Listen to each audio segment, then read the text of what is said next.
सबसे पहले प्रभु श्री राम पर मैंने 2 छंद लिखे, वो आप सभी के समक्ष रखता हूँ कि जिसकी पुकार आई सहज स्वीकार करी प्रार्थनाएं राम सुबह शाम सुनते रहे, कि जग के कल्याण हेतु पृथ्वी पे आते रहे, कभी राम बन कभी श्याम सुनते रहे। और आत्मा से जिसने पुकारा कभी राम राम, उसकी पुकार चारों धाम सुनते रहे। और मर मर मर मर जपते थे वाल्मीकि, किंतु मेरे राम राम राम सुनते रहे, किंतु मेरे राम राम राम सुनते रहे। बहुत अच्छा सुन रहे हैं आप सब, बस इसी प्रकार प्रेम बनाए रखें। कि हमें चाहिए क्या इस जीवन में कि दासता का बोध यदि हो रहा हो शोध में तो क्षमा करें, हमें सुख धाम नहीं चाहिए।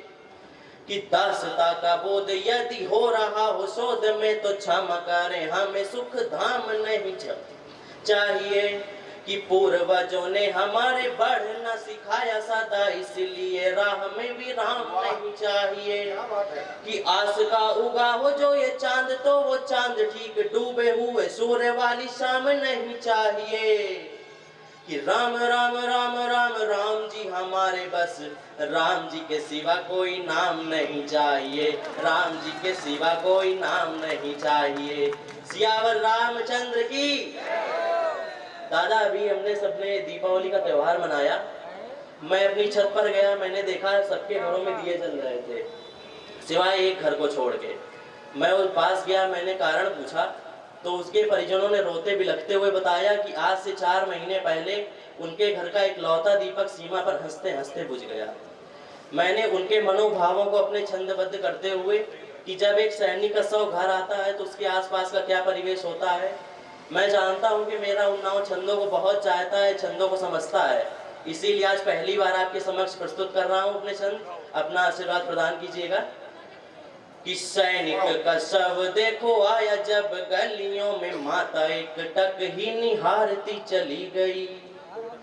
कि सैनिक का शव देखो आया जब गलियों में, माता एक टक ही निहारती चली गई। कि बहना के सपने भी टूट गए, झटके में टूटे हुए सपने संवारती चली गई। कि घर घर नहीं रहा घर ये बना मकान, ऐसा लगा घर की हो आरती चली गई। कि वंदे मातरम की आवाज संग पत्नी भी हाथों की वो चूड़ियां उतारती चली गई, हाथों की वो चूड़ियां उतारती चली गई, हाथों की वो चूड़ियां उतारती चली गई। कि आगे क्या हुआ? धन्यवाद दादा, आपका आशीर्वाद प्राप्त होना मेरे लिए सबसे बड़ी पूंजी है। कि हुआ क्या, उसके पिता की क्या स्थिति हुई कि सारे निर्जीव हुए, पंख से विहीन हुए, स्वर जैसे रुक गए चेतक किताब के। कि सारे निर्जीव हुए, स्वर सारे निर्जीव हुए, पंख से विहीन हुए, स्वर जैसे रुक गए चेतक किताब के। कि लोरियां सुलाती थी वो लोरियां रुलाने लगी, ऐसा लगा सारे सुर फीके हुए थाप के। कि अश्रुओं के साथ हुआ करुण विलाप, जब मानो की आलोक हुए बोले ही प्रलाप के। कि सब ने तो रो भी लिया, दुख को दिखा भी लिया, किसी ने न देखे आंसू उस बूढ़े बाप के, किसी ने न देखे आंसू उस बूढ़े बाप के, किसी ने न देखे आंसू उस बूढ़े। बहुत बहुत धन्यवाद भैया। किसी ने न देखे आंसू उस बूढ़े बाप के। उस सैनिक की विदा का एक अंतिम छंद पढ़ता हूँ। आप सभी उस अपने स्थान पर खड़े होकर सैनिक को विदा कीजिएगा। कि वो सैनिक क्या क्या लेकर गया अपने घर से। कि बिना सुते पिताजी का हाथ लगा टूट गया, घर की दिवाली और होली ले चला गया।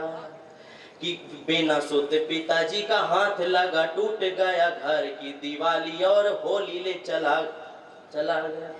बहुत बहुत धन्यवाद। कि बिना सोते पिताजी का हाथ लगा टूट गया, घर की दिवाली और होली ले चला गया। कि वायु में विलीन हुआ जो शहीद, राख बन रोती हुई मैया की वो बोली ले चला गया। कि ब्याह कर लाए हुए ही थे 5 साल, किंतु पत्नी की कुम रोली ले चला गया। और बहना के लिए सदा डोली जो सजाता रहा, खुद आज सजी धजी डोली ले चला गया, खुद आज सजी धजी डोली ले चला गया।